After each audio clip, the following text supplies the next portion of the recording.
Welcome to the next lecture on analysis of noise for communication systems. Today we will analyze DSB-SC system in presence of noise. We have done one example, but we will do some further analysis here. Suppose we have the usual message M of t, which designates the message signal. I repeat here, as I have done in previous example also, that we model this as a random process, this message, and we assume that it is a stationary random process. In particular, it is wide sense stationary. So it means this message signal will have some autocorrelation function or m of tau, which correspondingly will have some power spectral density, which we will denote as, suppose, Sm of omega. Okay, and you know that mean will be constant and autocorrelation will depend only upon difference of time. Here is the DSB-SC modulator, which we have already studied if there were no noise. But now we want to incorporate, we want to model this system in such a way we want to incorporate the effect of noise. The noise will be modeled as, so we will have an adder here and it will be now additive noise. Okay. Now you know that when you multiply m of t with this cos omega ct, and then the noise gets added up. But what we want is the noise will be a general noise. This noise will have spectrum spread over all the frequencies. And we are analyzing right now, we want a band pass signal. Because we are working, so if m of t has bandwidth b, suppose m of t has this type of spectrum, okay, this is Sm of omega f, then we need a band pass filter here, a band pass filter. What should be the center frequency for the band pass filter? Definitely, first of all, we are having a carrier signal at omega c, so omega c, that will be the center frequency, plus 2 pi b. Yes, because we are having a bandwidth of b for the message signal, so that will be a cutoff frequency for this band pass filter, omega c plus 2 pi b, where 2 pi b is the angular bandwidth of message signal.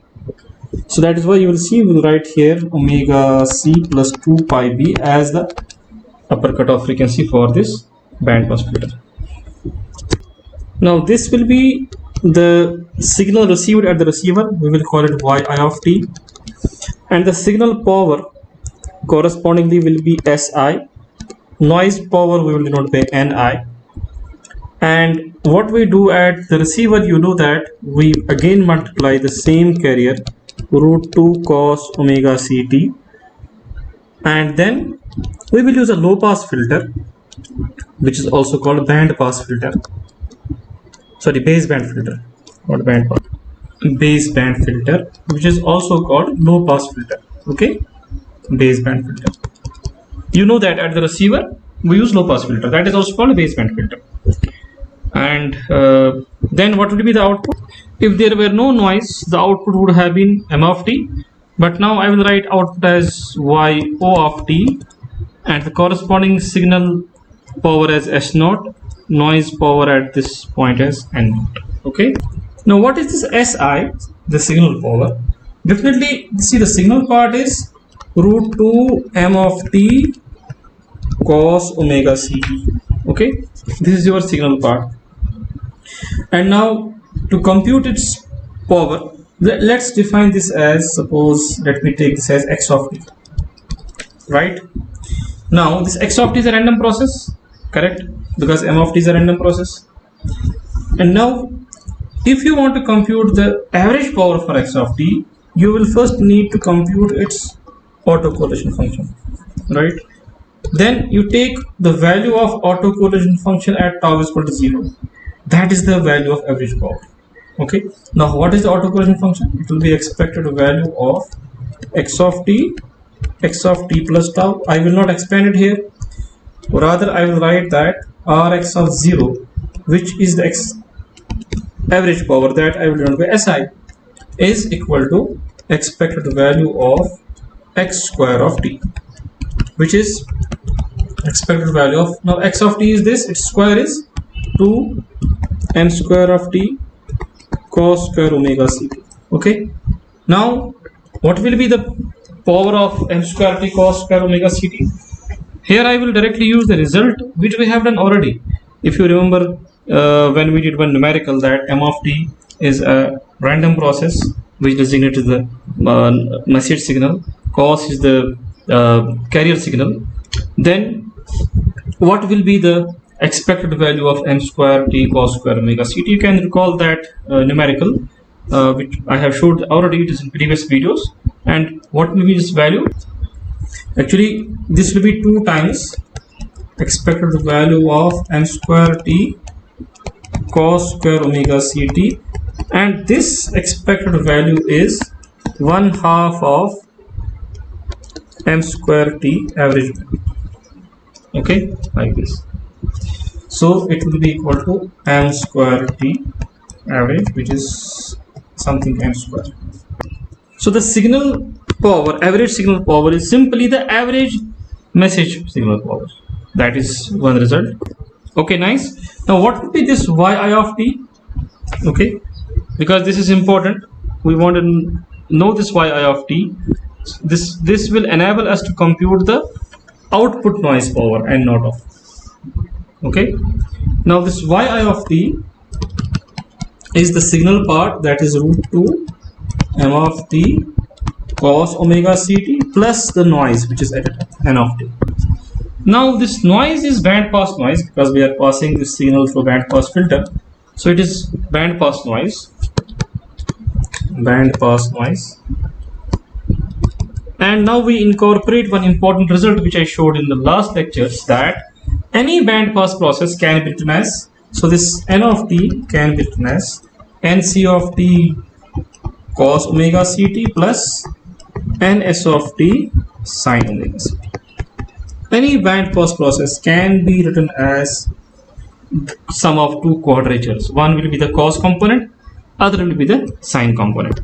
Hence we can rewrite this yi of t as, you see, √2 m of t plus nc of t, both of them have cos component, cos omega ct plus ns of t sin omega ct, right?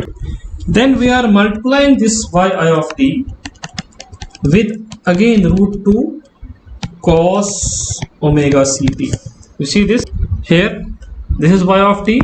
Then a demonstrator, what we do, again multiply the carrier signal with the incoming signal. So what will that make this equation? So we will get here like this.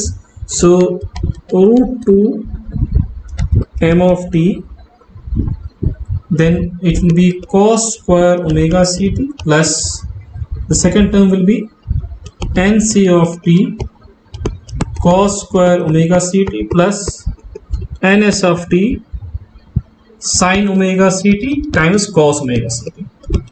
See, I have multiplied cos with this whole term, that will give us this. Now what will be this? So cos square omega ct you can write as, so it will become √2 m of t by 2 1 plus cos 2 omega ct, again here nc of t by 2 1 plus cos omega ct, and then you can write as ns of t sin 2 omega ct by 2. Okay, oh sorry, I have multiplied this whole thing with √2 cos omega ct, so √2 will be √2 square. Okay, sorry, and here we will have √2 here, and that will make it √2 and √2. Okay, and similarly √2 will be here also. Okay, sorry for this minor typo. Now when we pass this through low pass filter, or also called baseband filter, you see this term is centered around 2 omega ct, this will be cancelled, cos omega ct, this will not be passed, sin 2 omega ct, this will not be passed. So the baseband filter will only allow, so this √2 square is 2 and 2 cancel, so m of t plus, and here it is √2 by 2, that is 1 over √2 nc of t. So this will be your YO of t. Okay. Now this Y of t has two parts. This is the signal part, and this is the signal part. This is the noise part. Now to compute signal to noise ratio, I will first compute the signal average power.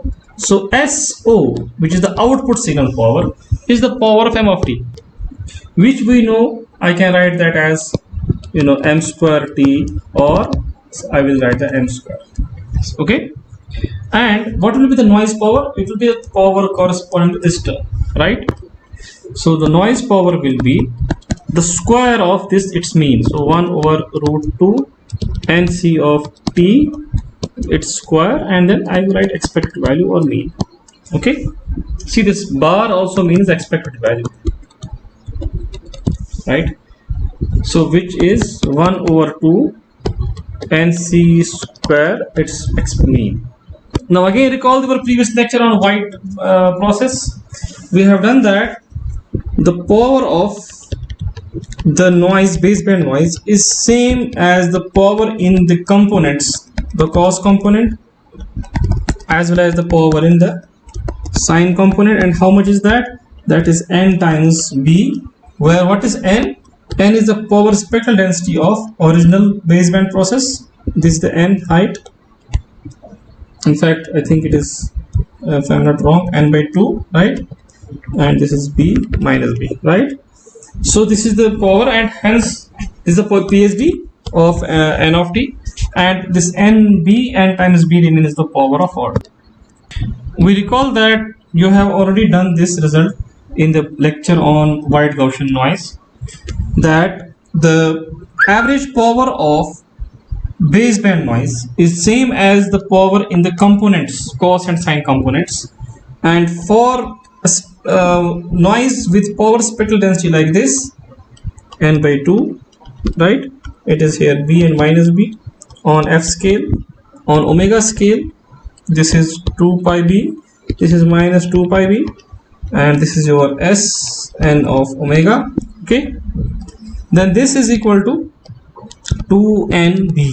This we have proved in previous lecture. So nc square average is 2nb. So n naught, the output noise power, is 1/2 of 2nb, and this is n times b. This is your n naught. Now output signal to noise ratio is s naught divided by n naught. S naught is the average power of message signal, n naught is n times b. This is also the average power, input average signal power times n. Okay, so this is your signal to noise ratio. So this is the same as what you get in baseband systems without any modulation. So there is no difference in terms of SNR, signal to noise ratio relations in baseband as DSB-SC system.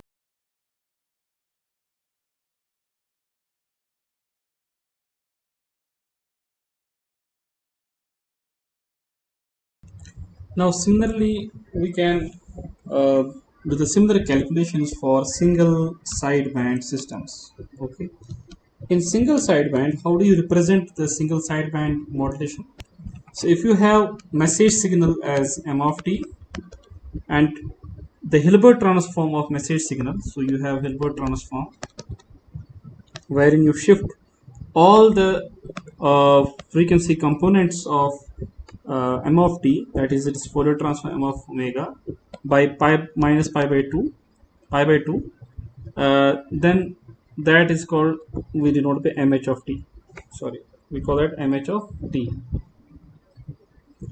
Okay, this is the Hilbert transform, and we write phi ssb of t as mt cos and mh of t sine. This we have done already. How does the spectrum of SSB look like? Suppose if this is the spectrum of message signal with bandwidth b. Okay, so this is m of omega. So the spectrum of SSB, only one sideband is present, something like this. Okay, now for representation purpose, how do we generate this SSB? We have here m of t and we multiply it with the carrier. I will multiply it with 2 cos omega ct. The factor 2, it will become clear soon why it is 2 there. You know the output of this, it is simply DSB-SC signal, right? But what I will write now here is Ssb filter. So practically it can be the phase shifter based SSB modulator which you have done, or it can be filter based also. You know that if you have a DSB-SC signal, something like this, right? And if you put suppose filter here, I will put a filter of this type. This is actually, you can call it high pass filter, right? It will allow only this band, right?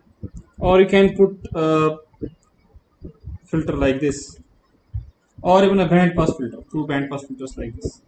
So you can put filters in such a way that only one band is passed. So whether it is filter way or it is using the phase shifter, we call it SSB filter. So the output of this is actually SSB signal. Now that SSB signal, to that SSB signal, the noise is added. Okay, mind it that it is the baseband noise right now. Sorry, not baseband, but it is a noise which is defined for all the frequency bands. And then we put here band pass filter. Band pass filter. Definitely, suppose we can put band pass filter which will allow lower sideband only. Suppose lower sideband means you will have this part and this part. Okay, this is the LSB representation of SSB signal. And then this we represent as yi of t, and by Si we represent the signal power, and Ni the noise power. This is here at the input of receiver. Now after this, what will be the job of receiver? Receiver multiplies again with the carrier signal. Okay, and then we will have a baseband filter or low pass filter. Baseband filter, and then the output signal which we represent by y0 of t, the output signal power by s0, the output noise power by n. Now the input to the receiver yi of t we represent as the SSB signal plus the noise. Okay, so which is equal to this equation. But now this is the this is the band pass noise, and you know that we can represent band pass noise as in terms of the quadrature components, right? And we put it here back at yi of t, we get, we'll combine the cosine and sine terms, and we get m of t plus nc of t, and then ms of t plus ns of t as a sine term, right? Now how will you get the output?